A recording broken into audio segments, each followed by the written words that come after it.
नमस्कार, स्वागत है आपका। आपको 2020 और 2021 का वो दौर याद है? 2020 में एक बिल्कुल नया नाम था कोरोना, और अब आप देखिए कैसे वो वापस तबाही मचाने के कगार पर इस वक्त कोरोना पहुंच गया है। कोरोना के नए वेरिएंट ने एशिया में इस वक्त तबाही मचा दी है। एशिया के कई देशों में कोरोना का खतरा इस वक्त बढ़ता हुआ दिख रहा है। भारत में भी कोविड के मामले बढ़ रहे हैं, जिसके चलते इस वक्त टेंशन में लोग दिख रहे हैं। भारत के 11 प्रदेशों में कोविड के एक्टिव केस इस वक्त पाए गए हैं। बढ़ते कोविड मामलों पर इस वक्त सरकार सतर्क है। इस वक्त की ब्रेकिंग न्यूज मैं आपको बता रहा हूं। तो 2020-21 के दौर की जिसकी मैं बात कर रहा था, एक बार फिर से कहीं ऐसा तो नहीं है कि उस दौर की वापसी होने वाली है, क्योंकि कोविड के मामले लगातार बढ़ रहे हैं और इसी के चलते अब कई राज्यों को अलर्ट भी किया गया है। कोरोना का नया वेरिएंट है जिसने न सिर्फ भारत में बल्कि एशिया में इस वक्त तबाही मचाई है। पहले थाईलैंड और सिंगापुर से इस तरह के केसेस सामने आए थे, फिर 31 मौतों का आंकड़ा सामने आया और उसके बाद अब भारत में भी 11 स्टेट्स ऐसे हैं, 11 प्रदेश ऐसे हैं जहां पर कोविड का ये नया डेथ वेरिएंट इस समय एक्टिव बताया जा रहा है। 2 लोगों की पिछले दिनों मौत हुई थी महाराष्ट्र में। कई सेलिब्रिटीज हैं जो कोविड के इस नए वेरिएंट की चपेट में आए हैं और कोविड के जो मामले बढ़ते जा रहे हैं उसके चलते अब एक अलर्ट मोड पर इस समय भारत का जो स्वास्थ्य महकमा है वो इस वक्त दिख रहा है। तो इस वक्त की ब्रेकिंग न्यूज मैं आपको बता रहा हूं। लगातार कोविड के मामले बढ़ रहे हैं और इसके चलते अब सतर्कता भी बढ़ती जा रही है। लोग एक बार फिर से वो पुराने वाले दौर की ओर लौट रहे हैं जब कोविड में मास्क पहना करते थे, सोशल डिस्टेंसिंग मेंटेन की जाती थी। तो इस तरह की जो सावधानियां हैं वो लोगों ने एक बार फिर से बरतनी शुरू कर दी है और खासतौर पर 11 भारत के राज्य ऐसे हैं, 11 प्रदेश ऐसे हैं जहां पर कोविड का ये नया वेरिएंट किसी न किसी रूप में मौजूद है और वहां पर एक्टिव केसेस भी पाए गए हैं। इसके चलते अब सतर्कता कोविड के इस नए वेरिएंट को लेकर बढ़ा दी गई है।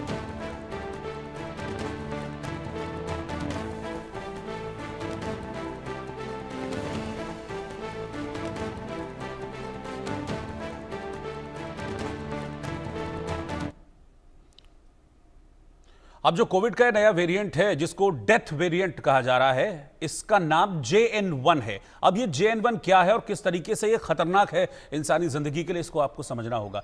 ये ओमिक्रॉन का सब वेरिएंट है। JN1 BA.2.86 नाम के पुराने वेरिएंट से ही ये निकला है, जैसा कि अब साइंटिस्ट और डॉक्टर्स बता रहे हैं। 2023 में इस वेरिएंट की पहचान की गई थी और सबसे खास बात यह है कि इस वेरिएंट से संक्रमण फैलने का खतरा ज्यादा है, यानी कि ये कंटेजियस है, संक्रमित तेजी से लोगों को कर रहा है।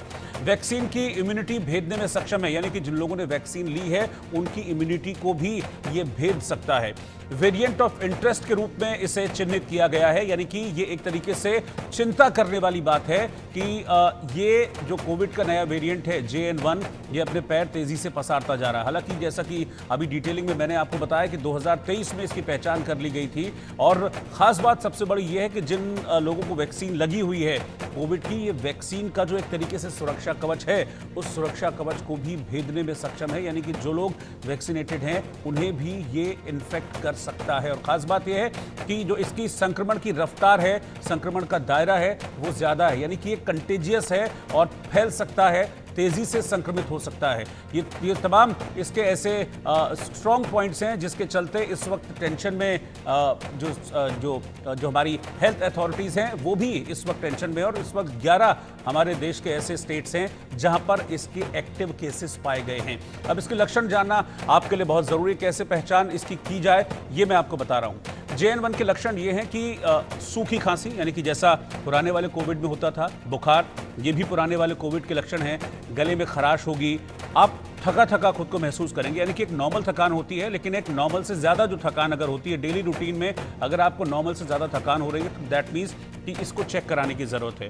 स्वास्थ्य जो स्वाद है यानी कि टेस्ट है और खुशबू आपको नहीं आएगी, गंध किसी भी तरह की नहीं आएगी, सिरदर्द रहेगा। इसके अलावा नाक का बहना या फिर नाक का बंद हो जाना और उल्टी दस्त, ये तमाम ऐसे लक्षण हैं जो इस नए JN1 वेरिएंट के बताए जा रहे हैं। हालांकि लक्षणों को अगर मैं कंपेयर करूं तो पुराने वाले कोविड के वेरिएंट से, फिर चाहे वो ओमिक्रॉन हो या उससे पहले वाला वेरिएंट हो, उससे कोई ज़्यादा अंतर इसके लक्षणों में नहीं है। वही सारे लक्षण हैं, सिर दर्द, बुखार, नाक बहना, उल्टी, दस्त और स्वाद ना आना, गंध ना आना किसी भी तरह की। तो लक्षण वही हैं, लक्षण में किसी भी तरह का कोई डिफरेंस नहीं है। लेकिन जो चीज़ इसको दूसरे कोविड से अलग बना रही है, दूसरे वेरिएंट से, वो ये है कि ये भी कंटेजियस है, ये बहुत संक्रामक है और तेज़ी से फैल रहा है। और इसीलिए अब इसको लेकर एक अलर्ट भी जारी किया गया है और सावधान रहने के लिए कहा गया है। अब इसका जो ये कोविड का नया वेरिएंट है, ये इस वक्त किन किन देशों में मौजूद है, किन किन देशों में इसके एक्टिव केसेस हैं और कहां कहां ये तबाही मचा रहा है, वो मैं आपको बताता हूं। ब्रिटेन में इस वक्त एक्टिव केसेस पाए गए हैं इस नए वेरिएंट के। इसके अलावा सिंगापुर, थाईलैंड और हांगकांग से भी इस तरह की खबरें आई हैं पिछले दिनों। बल्कि सिंगापुर, थाईलैंड और हांगकांग को लेकर जो डेटा आया था उससे डरा दिया था काफी, क्योंकि यहां पर जो डेथ रेट था वो काफी ज्यादा बढ़ गया था। ये 3-4 दिन पुरानी मैं बात बता रहा हूं। जो लास्ट इसका आंकड़ा था वो करीब 31 मौतों का आंकड़ा था कि सिंगापुर और थाईलैंड में 31 लोगों की जान कोविड के इस नए वेरिएंट की वजह से चली गई है और वहां पर ये बहुत तेजी से जो कोविड का नया वेरिएंट है ये फैलता जा रहा है और इसने लोगों की चिंताओं को और बढ़ाया था। और फिर लोगों के मन में यही सवाल आने लगा था कि क्या कोविड का वो पुराना दौर वापस आने वाला है, क्या एक बार फिर से लॉकडाउन लग जाएगा। इस तरह की तमाम चर्चाएं इस वक्त पब्लिक डोमेन में चल रही हैं। हालांकि अभी तक किसी भी तरह का ऐसा अलर्ट नहीं है, लेकिन अलर्ट रहने के लिए जरूर कहा गया है कि आप खुद को बचा कर रखें और जो सारी प्रिकॉशंस थी जो कोविड के पीरियड के दौरान आम जनता ने ली थी, आपने ली थी, हमने ली थी, उन प्रिकॉशंस को अब आप ऑन कर दीजिए। यानी कि जो अपना जो सेफ्टी टूल्स है उनको ऑन कर दीजिए। इसमें मास्क लगाना आपके लिए जरूरी है। भारत के किन किन राज्यों में इस वक्त कोविड के एक्टिव केसेस हैं ये भी अब मैं आपको बता देता हूं। दिल्ली देश की राजधानी में एक्टिव केसेस पाए गए हैं। इसके अलावा हरियाणा, राजस्थान, गुजरात, महाराष्ट्र, तमिलनाडु, केरल, कर्नाटक, इसके अलावा पुडुचेरी, पश्चिम बंगाल और सिक्किम, ये वो 11 स्टेट्स हैं जहां पर इस समय कोविड के एक्टिव केसेस पाए गए हैं। इस नए वेरिएंट के JN1 इसको नाम दिया गया है। ये JN1 वेरिएंट के एक्टिव केसेस इन राज्यों में पाए गए हैं। जो मरीज हैं हालांकि उनको आइसोलेट किया गया है, उनको ट्रीटमेंट दिया जा रहा है, लेकिन खास बात यह है कि इससे मौतों का आंकड़ा भी सामने आ रहा है। और महाराष्ट्र में पिछले दिनों 2 लोगों की जान भी चली गई थी कोविड के इस नए वेरिएंट के चलते और इसीलिए इस वेरिएंट को लेकर इतनी टेंशन, इतनी दुविधा देखी जा रही।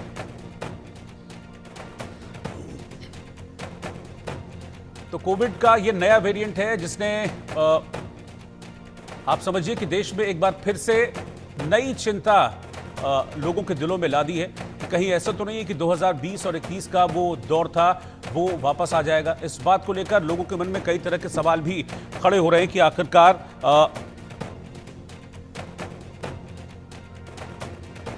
कैसे इस कोविड से पार पाया जाए, क्या फिर से कोविड काल की वापसी होने जा रही है। हालांकि कुछ डॉक्टर्स अभी हमारे साथ जुड़ेंगे, देश के बड़े डॉक्टर्स, उनसे भी हम बात करेंगे और जानने की कोशिश करेंगे कि क्या वाकई में ये 2020-21 वाला जो कोविड काल था उस दौरान जो वेरिएंट एक्टिव था, क्या उसी ताकत का ये वेरिएंट है, क्या उसी तरीके से ये लोगों को में फैल सकता है, क्या उसी तरीके से ये जिस तेजी से हमने देखा था कि मल्टीप्लाई हो रहे थे नंबर्स मरीजों के, कोविड मरीजों के, क्या ये उसी तरीके का कोविड वेरिएंट है। इसको हम समझने की कोशिश करेंगे और देश के अलग अलग हिस्सों से हमारे संवाददाता भी हमारे साथ जुड़ेंगे, उनसे जानेंगे कि कहां कितने एक्टिव केसेस हैं और वहां की जो सरकारें हैं, वहां का जो स्वास्थ्य प्रशासन है वो किस तरह के अरेंजमेंट, किस तरह की व्यवस्थाएं वहां पर कर रहा है। मेरे साथ कुछ खास मेहमान हैं और हमारे संवाददाता भी हमारे साथ हैं। डॉक्टर PSV वेंकटेश राव स्वास्थ्य विशेषज्ञ इस वक्त साथ में हैं, सुधाकर कश्यप मुंबई से लाइव हैं, आदित्य कुमार दिल्ली से हैं, राजकिरण हैदराबाद से हैं, सुनील प्रजापति सूरत से हमारे साथ हैं। लेकिन पहले मैं डॉक्टर राव के पास इस वक्त चलूंगा। डॉक्टर राव, ये जो नया वेरिएंट है JN1 वेरिएंट, इसको लेकर किस तरह के इनपुट्स हैं, कितनी चिंता करने की जरूरत है, कितना ये संक्रामक है, ये थोड़ी सी डिटेलिंग में चाहूंगा ताकि लोगों के मन में बहुत सारे सवाल हैं इस वेरिएंट को लेकर। नमस्कार सर, आपको और आपके दर्शकों को। ये देखिए, लोगों को पुराने कोविड का जो लॉकडाउन था और ये सब था उसके बारे में चिंता करने की बिल्कुल ज़रूरत नहीं है, क्योंकि जब कोविड-19 शुरू हुआ था उसका पैंडेमिक, तब हमें ये मालूम नहीं था कि ये क्या वायरस है और ये कहाँ से आया, इसका क्या जेनेटिक मेकअप है, इसके लिए वैक्सीन नहीं था, कुछ नहीं था। तो और कोई चारा नहीं था, लॉकडाउन इसीलिए किया गया था। पर अभी हमें मालूम है ये क्या वायरस है, उसका सिर्फ वेरिएंट है ये। अच्छा, और जिन लोगों ने पहले वैक्सीन लिया था उनके पास अभी भी कुछ रेजिस्टेंस है और अगर वो बूस्टर डोज लेंगे तो काफी हद तक इसकी सुरक्षा होगी। अब आपने कहा कि फिर से मास्क पहनिए, मैं तो तब से ही कोविड-19 जब से हुआ था तब से ही N95 मास्क यूज कर रहा हूँ। इसलिए क्यों मैं हॉस्पिटल जा रहा था, लॉकडाउन के टाइम में भी पेशेंट्स मरीजों को देख रहा था। मुझे कोविड-19 नहीं हुआ क्योंकि मैंने N95 मास्क यूज कर रहा था और ये प्रिकॉशंस ले रहा था। और वैक्सीन तो 1 साल के बाद ही आया है और जो इंडियन वैक्सीन है वो इफेक्टिव थे और सेफ थे। जो चाइनीज वैक्सीन थे दे वर नॉट इफेक्टिव, वो नहीं, उनका असर नहीं था। और जो अमेरिकन वैक्सीन थे वो अब हमें अच्छी तरह मालूम है कि वो पूरी तरह सेफ नहीं थे। तो इंडियन हम भारतीयों को डरने की कोई ज़रूरत नहीं है। और दूसरी बात यह है कि वो 5 साल पहले की बात है, तो उसके बाद जितने भी बच्चे जन्मे हैं उनको कोई रेजिस्टेंस नहीं है। और जो तब बच्चे थे जिनको वैक्सीन नहीं दिया गया, क्योंकि वैक्सीन तो सिर्फ बच्चों को नहीं दिया गया था तब, क्योंकि हमें सेफ्टी के बारे में मालूम नहीं था, वो बच्चे अब युवा हो गए हैं। तो इन लोगों को सब कोई रेजिस्टेंस नहीं होगा और ये अच्छा होगा कि वो वैक्सीन लें। और जो लोग जिनको डायबिटीज, ब्लड प्रेशर और दूसरे प्रॉब्लम्स हैं, हेल्थ इश्यूज हैं, जो कीमोथेरेपी पे हैं, ऐसे लोगों का इम्यूनिटी कम होगा। तो ऐसे लोगों से मैं गुजारिश करूंगा कि आप अगर वैक्सीन नहीं लिया तो वैक्सीन लीजिएगा, और वैक्सीन लिया है 5 साल पहले तो उसके लिए बूस्टर डोज लीजिएगा। और N95 सब लोगों के लिए है, क्योंकि ये वायरसेस को ही नहीं, चाहे कोई भी वेरिएंट हो उसको बाहर रखेगा। और कोई अस्थमा का प्रॉब्लम हो, कोई ये डस्ट एलर्जी हो, ये सब को से प्रोटेक्ट करेगा। तो ये अच्छा है कि N95 मास्क इस्तेमाल करते रहो।